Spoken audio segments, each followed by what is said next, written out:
Hola, antes de comenzar con este video, te aviso que esta es la segunda parte de otro video. Entonces, si estás viendo este primero, por favor, ve el anterior video adjunto antes para que puedas entender la continuidad. Si ya viste el primer video, bienvenida o bienvenido. Muchas gracias. Bien, jóvenes, en el video anterior nos quedamos platicando acerca de los ejemplos de poesía clásica. Vimos a Safo de Lesbos, ahora vamos a hablar de Anacreonte. Como les hablaba anteriormente, Anacreonte solía escribir acerca del gozo, de lo importante que es vivir el momento, disfrutar las cosas buenas de la vida. Entonces vamos a ver este ejemplo. Dice, poema de Anacreonte. ¿A qué me instruyes en las reglas de la retórica? Al fin y al cabo, ¿a qué tantos discursos que nada me aprovechan? Será mejor que me enseñes a saborear el néctar de Dionisio y hacer que la más bella de las diosas aún me haga digno de sus encantos. La nieve ha hecho en mi cabeza su corona. Muchacho, dame agua y vino que el alma me adormezcan, pues el tiempo que me queda por vivir es breve, demasiado breve. Pronto me habrás de enterrar, y los muertos no beben, no aman, no desean. Muy bien, entonces, hay mucho que decir de este poema, ¿no? Creo que es un poema un poco agridulce, pero básicamente Anacreonte está diciendo qué me importa a mí la poesía y el estudio y las sinalefas, ¿no? O sea, con eso de las reglas de la retórica.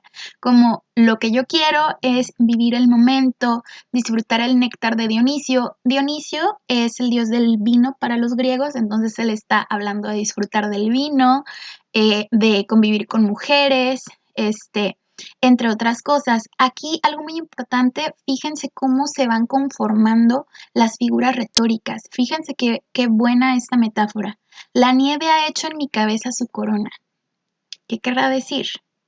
Se le está encaneciendo el cabello, chicos, se está envejeciendo, ¿no? Entonces, fíjense qué manera tan original, en lugar de decir estoy envejeciendo o me están saliendo canas, dice la nieve ha hecho en mi cabeza su corona, ¿no? Entonces, una metáfora súper bien armada y muy bonita.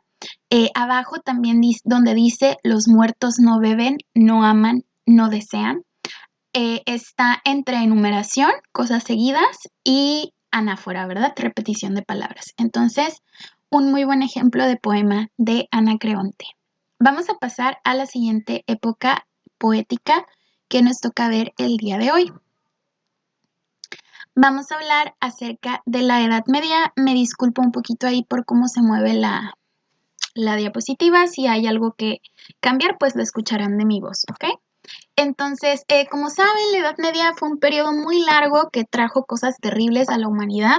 También se le conoce como oscurantismo. En este periodo, pues la Iglesia Católica tomó el poder de la mayor parte de Europa.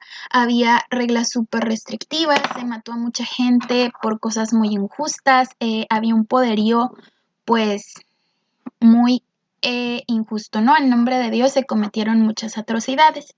A pesar de todo esto y a pesar de que había muchas limitaciones para que los artistas crearan, sí floreció la poesía de una manera u otra. Creo que pudo avanzar más en este tiempo de lo que avanzó, porque es bastante tiempo, es del siglo V al siglo XV más o menos, o sea, del año 400 más o menos hasta el 1400, o sea, es un periodo de 1000 años.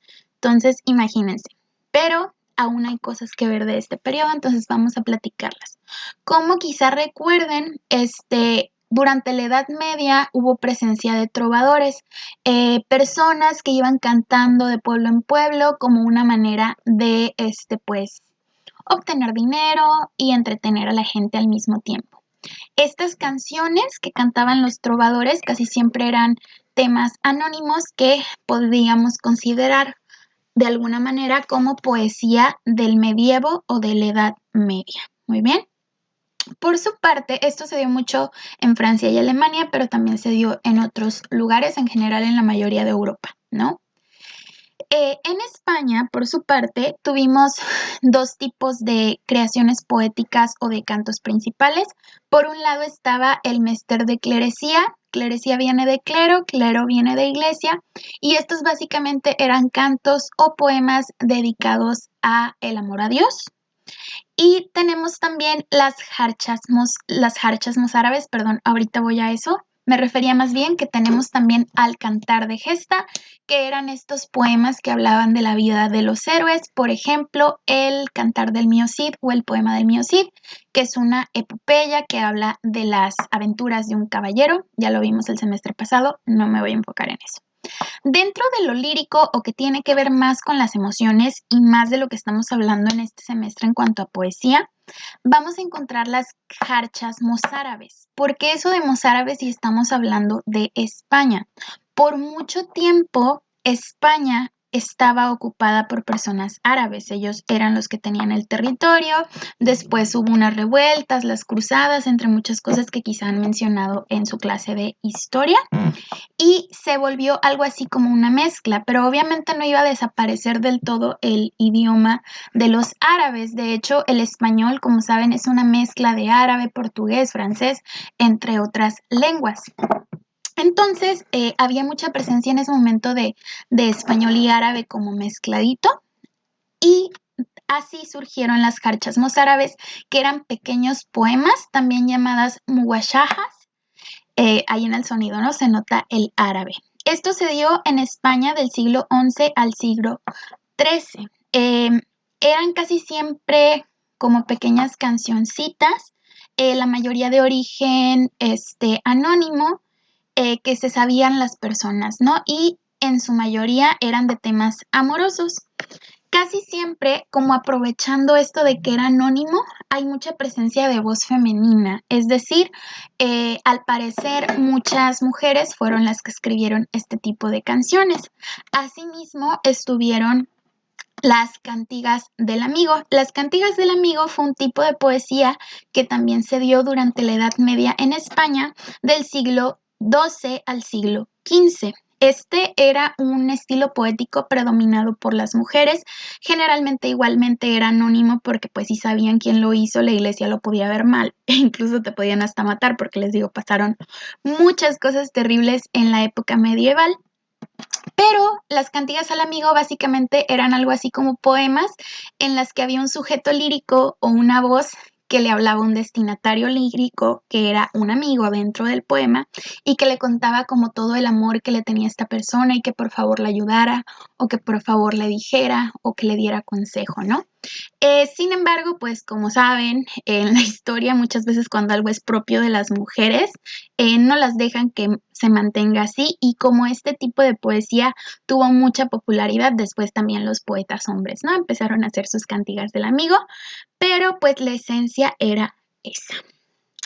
En Italia, como saben, está la cuna de la Iglesia Católica, el papado y todo esto, el Vaticano. Entonces, en Italia, la única poesía que hubo en sí era poesía religiosa, pues porque tenían demasiado cerquita todo esto, ¿no?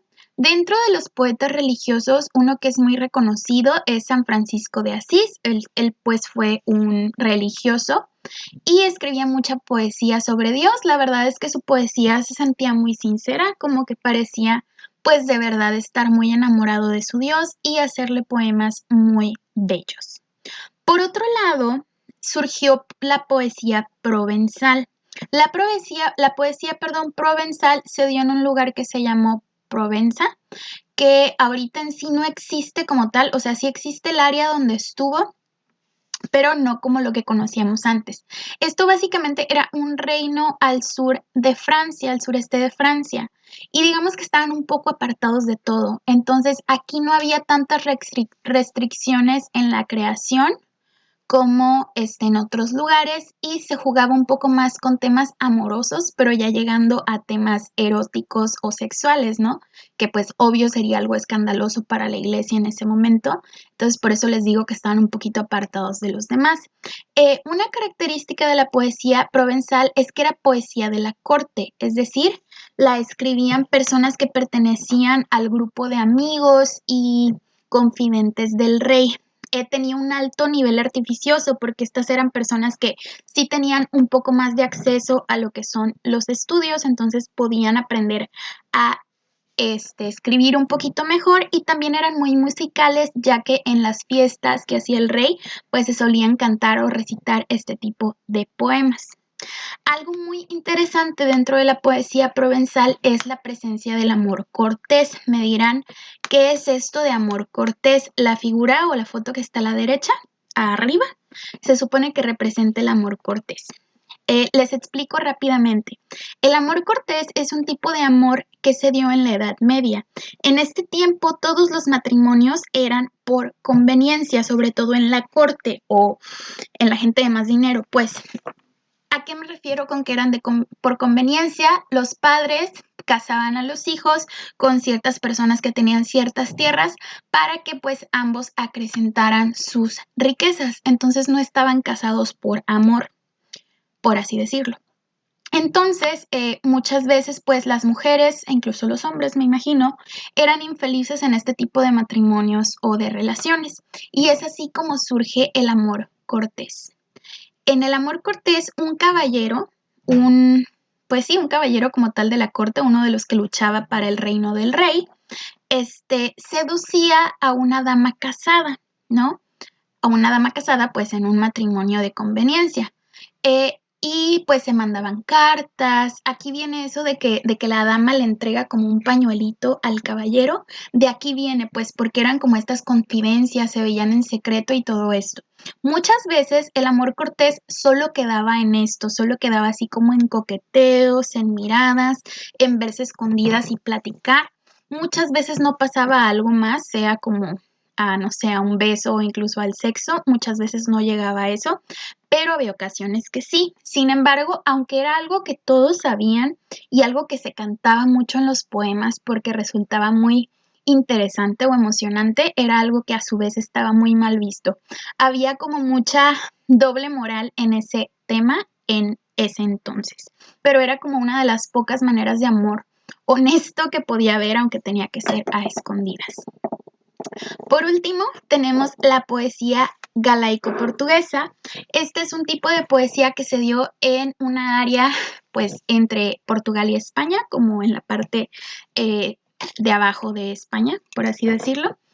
Aquí se hablaba un idioma que era una mezcla del galés y el portugués, ¿sí? Por la zona en la que estaba. Es un idioma que ya casi no se utiliza porque pues o se adaptaron al portugués o se adaptaron al español en esas áreas, pero en el tiempo en que teníamos esta zona y este idioma un poquito más arraigado, pues se desarrollaba más esta poesía. Aquí lo que mayoritariamente se escribían eran cántigas al amigo, estos escritos en que las mujeres generalmente, pues como les decía arriba, le daban a entender así como que mensajes de amor de lo que sentían por alguien a una amiga o a un amigo para que se lo hiciera saber o simplemente para desahogarse, ¿no? Y bueno, también pues lo que dice abajo Jessie Amorosa, también se escribían muchos poemas amorosos en general en este tipo de poesía. Muy bien, vamos a pasar a leer algunos ejemplos de todo el tipo de poesía de la Edad Media. Obviamente los voy a ver en general, no puedo ver todos, ¿verdad? Entonces vamos a ello. Entonces vamos a este primer ejemplo, que es una jarcha mozárabe. Dice: ¿qué haré, madre? Mi amado está en la puerta. Madre, qué amigo. Su guedejuela es rubia, el cuello blanco y la boquita coloradita. Vase mi corazón de mí, ay Dios, ¿acaso tornará? Tanto me duele por el amado, enfermo está. ¿Cuándo sanará? Podemos notar como la presencia de palabras ya no usadas, esto tiene que ver con la mezcla del español y el árabe. Vamos a leer un ejemplo de cántiga de amigo. Dice: olas del mar de Vigo, ¿visteis a mi amigo? Ay Dios, ¿vendrá pronto? Olas del mar agitado, ¿visteis a mi amado? Ay Dios, ¿vendrá pronto? ¿Visteis a mi amigo aquel por quien suspiro? Ay Dios, ¿vendrá pronto? ¿Visteis a mi amado quien me tiene tan preocupada? Ay Dios, ¿vendrá pronto? Aquí por ser cántiga al amigo, pues se pueden imaginar, ¿no? La voz de esta amiga desesperada, desahogándose con su amigo o amiga por lo que siente por esta persona. Vamos a ver un ejemplo de un poema religioso de San Francisco de Asís. Solo voy a leer la primera estrofa porque tenemos ya poquito tiempo.